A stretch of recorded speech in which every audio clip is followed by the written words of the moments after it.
En marge de la 15e session de l'Assemblée plénière du Forum des parlements des pays membres de la Conférence internationale sur la région des Grands Lacs qui se tient à Luanda, les pays membres de la CIRGL statuant sur la situation sécuritaire et humanitaire à l'est de la République démocratique du Congo ont dans leur résolution condamné fermement les drames humanitaires que vit la population congolaise causés par les conflits armés qui ont entraîné des pertes en vies humaines et causé d'immenses souffrances ainsi que des déplacements internes massifs des Congolais et l'augmentation sensible des réfugiés. Les forums des parlements des pays membres de la CIRGL appellent les acteurs opérant dans les conflits armés à l'est de la RDC à cesser les hostilités et à se conformer aux différents processus de paix. Le Forum des parlements de la CIRGL note avec optimisme de l'engagement politique significatif pris par la République démocratique du Congo et le Rwanda pour remédier à leurs relations bilatérales au moyen d'accords constructifs dans le cadre de la feuille de route de Luanda et du processus de paix de Nairobi signé le 26 novembre 2024. Il encourage la République démocratique du Congo à protéger son intégrité territoriale tout en renforçant l'unité nationale. Les dirigeants de la RDC et du Rwanda sont appelés à profiter du soutien sans faille de l'Angola, pays hôte de cette 15e session, pour organiser une nouvelle série de pourparlers dans les plus brefs délais et de faire preuve d'une bonne foi et de volonté de parvenir à des compromis et à mettre fin aux combats qui ont connu une recrudescence ces derniers temps. C'est aussi l'appel du député national angolais du parti politique UNETA, Raphaël Savimbi, fils de l'homme politique angolais Jonas Savimbi, d'heureuse mémoire. Moi, je pense que le message important, c'est qu'il faut toujours aller vers la paix.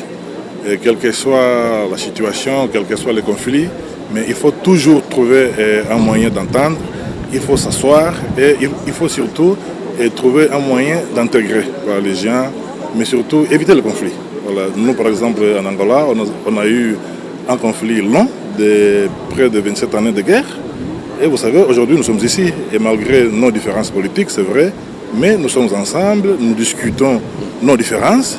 Et le plus important, c'est de mettre en eau les intérêts nationaux du pays. Donc moi, je pense que c'est le même message que moi je lance à nos frères de la RDC. Il faut s'asseoir, voilà, c'est le plus important, et trouver un moyen de défendre toujours l'intégrité territoriale du pays, et de préserver les institutions et aller vers la paix. Voilà, c'est le plus important. Arlette Chimbinda, vice-présidente du parti politique UNITA, occupant aujourd'hui les postes de deuxième vice-présidente de l'Assemblée nationale, après avoir échangé avec le président de l'Assemblée nationale congolais, Vital Kamerhe, a fait un appel similaire. La guerre n'est pas bonne. Les conséquences sont dramatiques. On a des problèmes qui se multiplient et que c'est pas bien. Parce que chacun a ses idées, ça c'est vrai.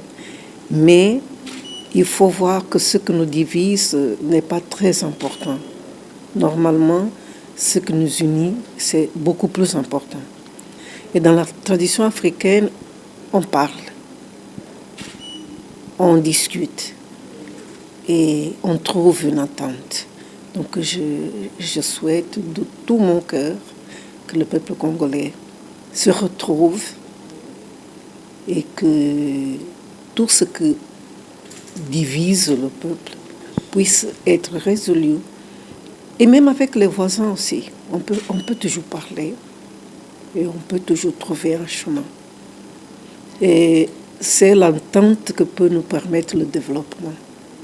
Donc, je vous souhaite de tout mon cœur que tout se passe bien et que la paix règne au Congo et en Afrique. Et il faut qu'on travaille pour les générations à venir.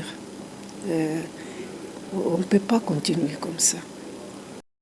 La 15e session ordinaire de l'Assemblée plénière du Forum des parlements des pays membres de la CIRGL a aussi appelé les pays membres à bannir les discriminations du genre dans la résolution des conflits et d'autres pour un leadership inclusif offrant aux femmes les mêmes opportunités que les hommes, un engagement pris à l'unanimité par tous les pays membres. Il faut rappeler que la conférence des présidents tenue le mercredi 23 avril 2025 a élu les Tanzaniens Deo Mwapinga au poste de secrétaire général de la CIRGL en remplacement de Tembo Mwelwa Ronald, arrivé en fin mandat.